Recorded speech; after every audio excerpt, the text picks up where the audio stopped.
Cette semaine, dans Un cœur qui écoute, votre rendez-vous de spiritualité, nous avons le plaisir de recevoir Sylvain et Odile Delis. Bonjour à tous les deux. Bonjour. Alors en ce moment, le synode sur la famille bat son plein. On vient d'avoir aussi la canonisation de Louis et Zélie Martin. Alors vous êtes venus d'Alençon, la ville où a vécu ce couple. Donc je vais vous demander évidemment de me parler un petit peu de votre relation avec ce couple qui vous a aidé peut-être à être toujours plus chrétien. Mais juste avant, je vais vous demander de sacrifier à la tradition de cette émission en nous lisant un extrait de texte que vous avez choisi. Peut-être juste pour l'introduire, c'est un extrait d'Histoire d'une âme de Sainte-Thérèse de Lisieux, enfin d'Alençon, devrait plutôt dire. Le moment où elle vient juste d'annoncer à son père, elle vient juste de demander à son père l'autorisation de rentrer au Carmel. À 15 ans. Papa semblait jouir de cette joie tranquille que donne le sacrifice accompli. Il me parla comme un saint. Ce dont je me souviens parfaitement, ce fut de l'action symbolique que mon roi chéri accomplit sans le savoir. S'approchant d'un mur peu élevé, il me montra de petites fleurs blanches, semblables à des lys en miniature, et prenant une de ces fleurs, il me la donna, m'expliquant avec quel soin le bon Dieu l'avait fait naître, l'avait conservée jusqu'à ce jour. En l'entendant parler, je croyais écouter mon histoire, tant il y avait de ressemblances entre ce que Jésus avait fait pour la petite fleur et la petite Thérèse. Je reçus cette fleurette comme une relique, et je vis qu'en voulant l'accueillir, papa avait enlevé toutes ses racines sans les briser. Elle semblait destinée à vivre encore dans une autre terre plus fertile que la mousse tendre où s'étaient écoulés ses premiers matins. C'était bien cette même action que papa venait de faire pour moi quelques instants plus tôt, en me permettant de gravir la montagne du Carmel et de quitter la douce vallée témoin de mes premiers pas dans la vie. Alors pourquoi avez-vous choisi ce texte ? Parce que je ne crois pas que vous soyez rentrés au Carmel tous les deux. Non.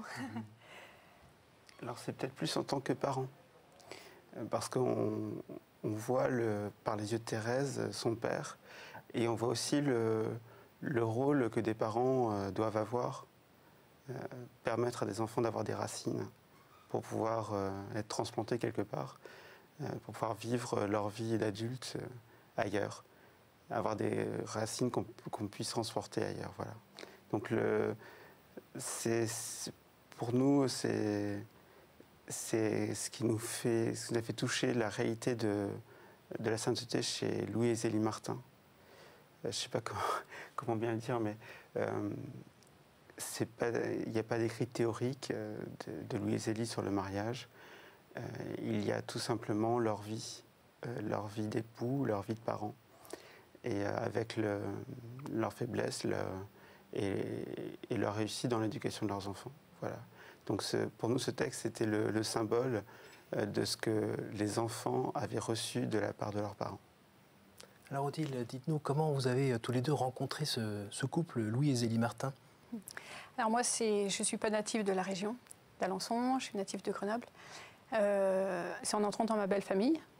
En cadeau de fiançailles, ma belle-mère m'a offert la correspondance familiale. Donc ce sont les écrits de Zélie, essentiellement à ses filles, son époux, à sa belle-sœur, son frère, à sa sœur. Et voilà, donc c'était en 98. Et ensuite, à l'occasion de leur béatification en 2008, c'était l'époque où en fait on est arrivé dans la région d'Alençon. Et au travers de la béatification, c'était l'occasion de mieux les découvrir. Voilà. Et puis, à l'occasion de l'écriture de cet ouvrage, on est davantage rentré en compagnonnage avec eux. Alors vous êtes originaire d'Alençon, vous êtes cultivateur, vous avez hérité de votre père qui était aussi donc, dans la région agriculteur, lui. Oui, alors c'est bien cela ? Je ne suis pas cultivateur, non, pardon, éleveur, je voulais dire. Pardon. Je suis éleveur. Donc vous êtes vraiment du coin d'Alençon, oui, tout à fait. Et il y a toujours eu dans la famille cette proximité avec Sainte-Thérèse ? Mais déjà, il y a ce qu'on appelait avant la maison natale, qui est devenue la maison familiale de Louis et de Zélie, là où est née Sainte-Thérèse. Et c'est sûr qu'il y a le petit village où Sainte-Thérèse a été mise en pension qui est à 5 km de la maison. La visite à la maison natale, c'était presque une obligation pour tous les visiteurs extérieurs. Et puis dans les années 80, l'évêque de l'époque avait lancé une neuvaine sur tout le diocèse autour de Louis et Zélie. Et ça nous avait touchés et toute la famille avait participé. Donc oui, ils ont toujours fait partie du décor. Alors le fait, donc vous êtes marié évidemment, ça c'était une belle nouvelle pour vous. Est-ce que dès le début, avec cette histoire de correspondance, vous avez fait rentrer Louis et Zélie davantage dans votre vie ou ça a attendu quelques années? Non, clairement, ça a attendu quelques années. Au début, j'étais plutôt un peu rebutée par le décalage historique. Et c'est ensuite, en apprenant à les connaître, qu'ils sont vraiment devenus très proches. Mais ça n'a pas été immédiat, non. Et apprendre à les connaître, ça s'est fait uniquement par la lecture ou par les pèlerinages réguliers avec la belle famille? Essentiellement la lecture. La lecture et puis en fait, en écrivant ce petit livre, on a voulu le tester. En fait, c'est un parcours pour couple en 8 chapitres. Et dans chaque chapitre, on découvre une facette de leur vie. Et on est invité à se poser des questions, nous-mêmes, sur ce sujet-là, sur le sujet du chapitre. Et en vivant ce parcours-là, eh ben, on a fait un bout de chemin avec eux. Et voilà, on les a intégrés dans notre vie, concrètement, en fait. Alors avant de parler plus précisément du livre, comment vous êtes retrouvé à devoir écrire ce livre, en fait? Mais ça, c'est une très bonne idée qu'on a eue. Lorsqu'il y avait la béatification, on s'est retourné vers les équipes Notre-Dame, vers le national. Et on leur a demandé, leur a suggéré que ce serait une bonne idée d'avoir un parcours sur Louis et Zélie. Et ils nous ont dit, c'est une très bonne idée, faites-le. On n'était pas du tout partis pour le faire. Et on a essayé de passer ça à différentes personnes en se disant, on est trop débordés, on n'a pas le temps.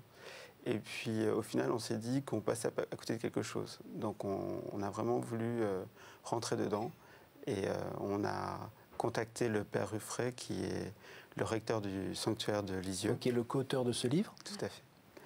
Et il a été partant.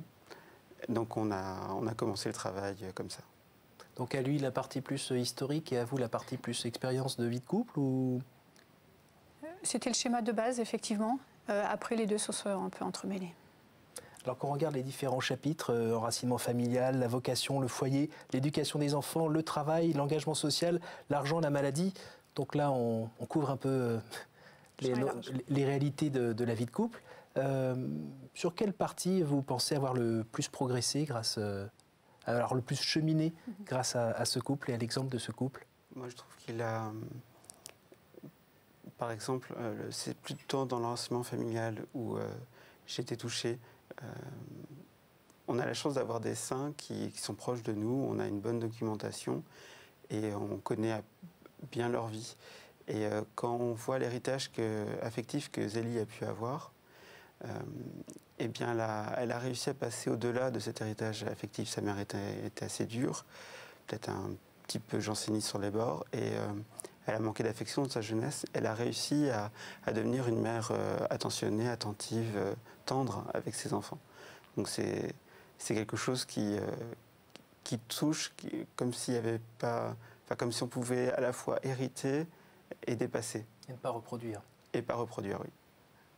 Et Odile, vous-même? C'est pas un chapitre en particulier, mais ce qui est touchant, c'est de voir leurs limites à chacun. Et comment est-ce qu'ils les ont intégrés, comment ça n'a pas été des points de rupture dans leur vie. Zélie était extrêmement angoissée. Sa sœur lui écrit qu'elle se tourmente tout le temps. Quand elle a fini de se tourmenter un bout, elle recommence à un autre. Et voilà, donc il y a une vraie réalité aujourd'hui à son sujet d'anxiété.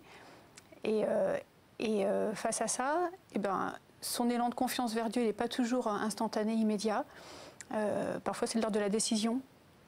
Il y a une lettre où elle écrit, juste après avoir perdu 2 petits garçons en bas âge, elle est enceinte d'un enfant de Céline, et à 7 mois de grossesse, elle écrit à sa belle-sœur qu'elle est complètement angoissée, qu'elle vit un cauchemar perpétuel, et qu'il faut qu'elle mette sa confiance en Dieu, et c'est ce qu'elle va s'efforcer de faire.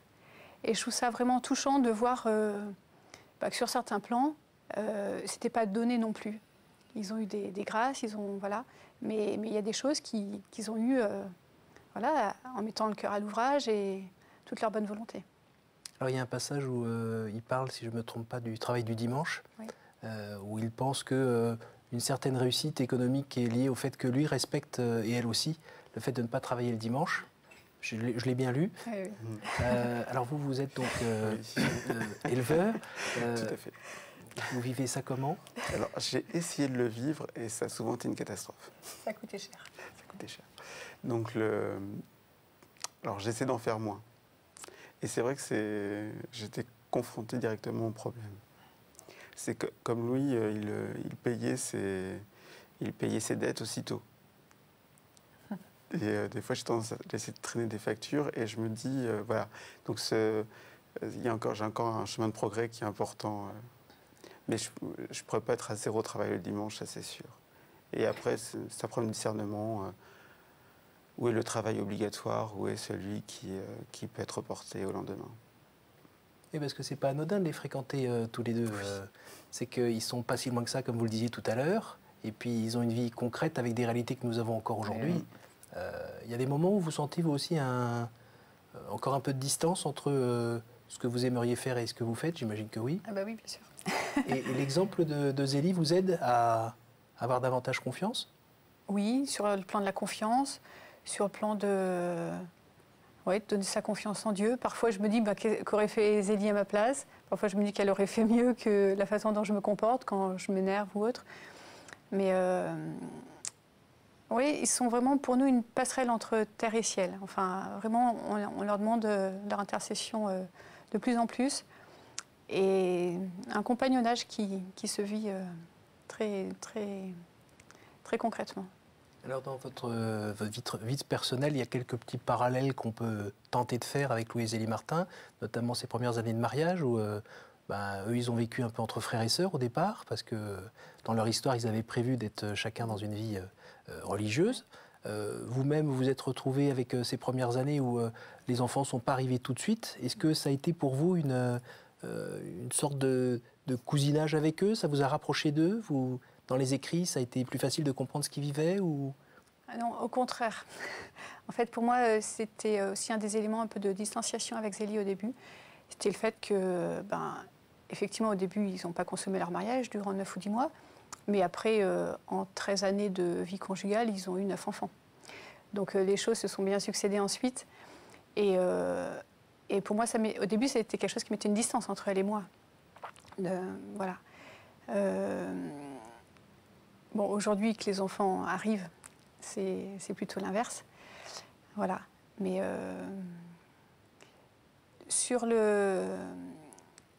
par contre, ce qui est vrai, c'est que la façon dont ils ont vécu leur début de vie conjugale, sans consommer le mariage, qui, comme vous l'avez dit, expliquait un renoncement à la vie religieuse qui s'est incarné progressivement en fait dans leur vie. Petit à petit, ils ont découvert le chemin par lequel le bon Dieu les a amenés, notamment au final par cette vie d'époux et de parents. Le fait d'avoir, dans un premier temps, renoncé à cette vie conjugale, nous enseigne nous aussi quand même sur la place de la chasteté, parce qu'ensuite ils ont bradé, si on peut dire, l'abstinence pour la chasteté, mais elle est restée présente. Et c'est une réalité qui est présente dans la vie de couple pour des raisons diverses. Et voilà, donc ils nous apprennent à intégrer cette dimension-là, par leur exemple. Un mot là-dessus?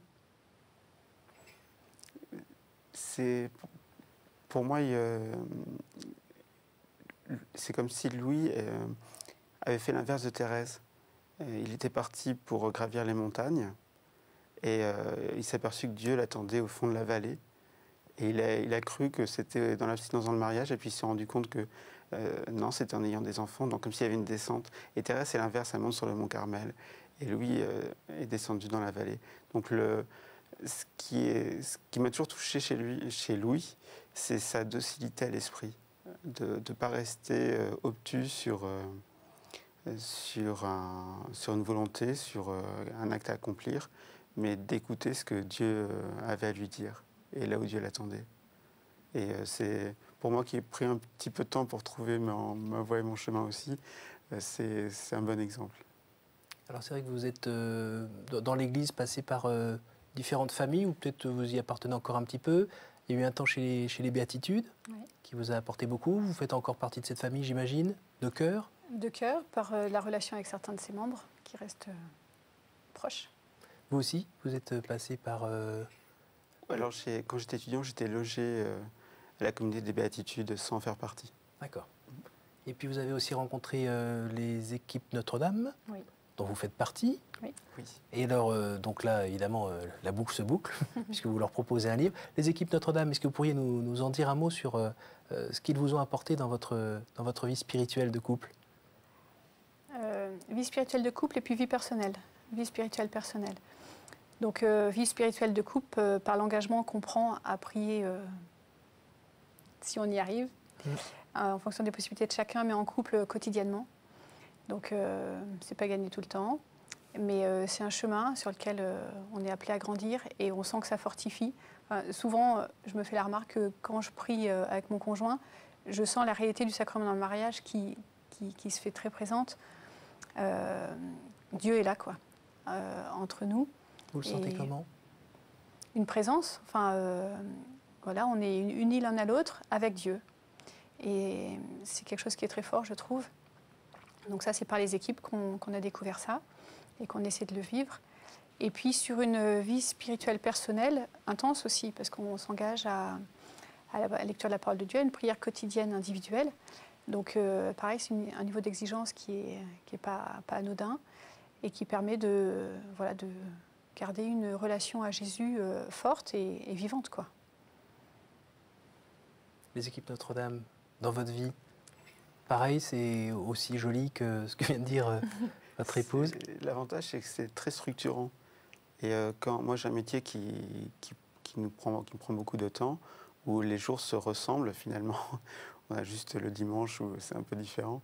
Et là, au moins, ça met une régularité. Alors, je la vis plus ou moins bien, mais en tout cas, ça met une régularité qui scande la vie. Et ça fait du bien d'avoir ces repères. Alors, le fameux DSA, le devoir de s'asseoir, ça a été une découverte pour vous? Avant d'avoir fait les équipes Notre-Dame, on avait fait le parcours 3 ans du clerc, qui n'a pas de pendant qui a pas de partie spirituelle, mais une partie vraiment formation en couple. Et en cheminant avec ce parcours-là, on avait pris l'habitude de relire les papiers qu'on nous donnait pour discuter de sujets de la vie quotidienne. Et donc on a pris cette habitude-là. Maintenant, il faut qu'on apprenne à faire ça sous le regard du bon Dieu. Parce que le devoir de s'asseoir, ce n'est pas juste un dialogue conjugal. C'est en présence de Dieu, relire sa vie et puis voir si les perspectives si on a à les faire évoluer. Donc en gros, ce n'est pas un TEC, un temps en couple. C'est un DSA, un devoir de s'asseoir. Le TEC, c'est au clair, on l'appelle comme ça? Non. Non, c'est chez vous? C'est une invention. D'accord. Et avec un DSA qui se fait à deux et en présence de Dieu. Voilà, c'est la différence. Et pour vous, c'est facile comme ça Oui, sans aucun problème. Non. C'est pas évident de se mettre en présence de Dieu pour discuter. Pourtant, vous disiez que vous aviez une vie de prière qui s'était développée. Oui, mais entre prier tous les deux, à dire un « Je vous salue Marie, un Notre Père », ça c'est un fait. Partager des intentions, c'est un fait. Et puis après, déjà, ça veut dire que quand on fait notre devoir de s'asseoir, il ne faut pas être « Ah bah tiens, je vais lui dire ça, ça et ça quand même que je n'ai pas pu lui dire, que je n'ai pas suggéré ». Pas forcément des compliments d'ailleurs. Voilà, parce que quand on est étant en présence de Dieu, voilà, il y a forcément l'esprit d'amour qui doit environner le discours. Donc c'est particulier comme exercice, c'est particulier. C'est un combat? C'est un apprentissage. Non, c'est pas un combat. C'est pas un combat, non, il n'y a pas de notion de souffrance ou de choses comme ça. Mais c'est un apprentissage parce que c'est pas évident, par contre c'est une joie. Vous le vivez comment, vous, ce DSA? Des fois, ça peut être un peu routinier. D'ailleurs, c'est un peu le piège. Hein. Tous les mois, est-ce que j'ai quelque chose de nouveau à dire, un point nouveau à traiter? Et c'est un petit peu le danger, entre guillemets, du DSA, c'est de rentrer dans une routine. Mais je crois que on a la chance d'avoir un mouvement qui est très structuré, qui nous passe des supports qui nous aident à dépasser et à prendre des questions qu'on n'avait peut-être pas à l'esprit comme ça dans un premier abord. Et puis, il y a la vie aussi, qui se charge de mettre des sujets. Et c'est vrai que si on n'a pas pris l'habitude de le faire tous les mois, et si on attend d'avoir la vie qui nous pousse, on risque de passer à côté. Parce que souvent, le temps s'accélère dans ces moments-là. Et là, d'avoir cette obligation, entre guillemets, ça permet de, justement, quand il y a quelque chose de plus lourd, de plus dur qui apparaît, de pouvoir en parler. Et on prend une habitude à parler en couple. Vous faites aussi partie de la famille, j'imagine, du sanctuaire d'Alençon maintenant, avec ce livre. J'imagine que c'est votre deuxième maison, non? Oui, on fréquente le sanctuaire d'Alençon, bien sûr.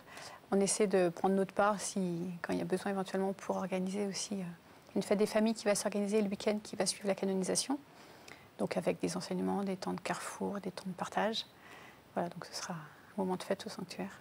Qu'est-ce que vous pourriez me dire sur votre relation à Jésus, carrément? À Jésus directement, avec justement ce que vous venez de nous dire, de cette présence dans les béatitudes avec l'Esprit Saint qui est très présent. Après, on a les équipes Notre-Dame avec tout ce côté structurant, cette vie de prière à deux et tout seul.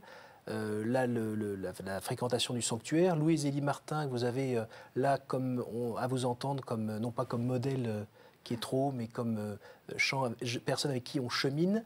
Ça fait que votre relation avec Jésus, qu'est-ce qu'elle est devenue aujourd'hui? Alors, il y a notre acteur qui rentre en ligne de compte, et c'est la communauté Saint-Martin. Parce qu'on est assez proche d'un sanctuaire qu'ils tiennent à Montligeon, et on les connaît depuis assez longtemps. Et là, on vient de s'engager dans une sorte de tiers-ordre qu'ils ont mis en place. Et c'est amusant parce qu'on évolue dans la vie. Quand les béatitudes, c'est très proche de la liturgie orthodoxe, avec de très beaux chants inspirés de ces traditions. Et Saint-Martin, on est plus dans le rite romain. Et voilà, c'est une sorte de mûrissement aussi, je pense, où on passe quelque chose de plus baroque à quelque chose qui est plus dépouillé. Et est-ce que ça affine votre relation avec Jésus? Ah oui. Alors affine, je pense qu'on pourra le dire qu'à la fin de notre vie, mais en tout cas, pour moi, ça l'a purifié. Oui, puis pareil, en tant que membre associé, on a des engagements avec une confession individuelle, un accompagnement spirituel. Donc ça pousse, c'est complémentaire avec les équipes Notre-Dame sur le plan de la vie spirituelle personnelle. Ça l'anime. Enfin, et la liturgie porte vraiment la prière au cours des messes. Donc ça, oui, ça permet de vivre plus intensément avec Jésus, alors toujours avec nos limites bien sûr, mais de lui donner une place vraiment. Pour les époux Martin, c'était Dieu premier servi, la devise qu'ils avaient reprise à Jeanne d'Arc, qu'ils appliquaient vraiment le plus possible. Voilà, c'est nous aussi essayer de mettre Jésus à la première place dans nos vies. Alors, pour finir, je vais vous poser 3 questions rituelles. Quel conseil donneriez-vous à quelqu'un qui vous dirait « j'ai envie de rencontrer Dieu, par quoi dois-je commencer ?» C'est moi qui commence. Donc moi, je vais être lâche, je vais paraphraser Pascal. Mets-toi à genoux et prie. Parce que je trouve que se mettre à genoux, c'est faire entrer son corps dans un dialogue avec Dieu. Et se mettre à prier, c'est toucher un sentiment humain, qui est la prière. Alors, je ne vais pas dire que ça marche à tous les coups, je n'oserais pas. Mais en tout cas, c'est de faire comprendre que ça passe par le corps pour aller vers Dieu. Odile ? Alors, si la personne est baptisée, moi, je lui conseillerais d'aller à la confesse. En priant de mon côté, vraiment que le bon Dieu lui fasse toucher sa miséricorde et le don de son amour. Quel est le héros, votre saint, la personne que vous trouvez admirable ? Donc, je ne vais pas tricher. Pour moi, c'est Louis. Alors, voilà, c'est Louis Martin.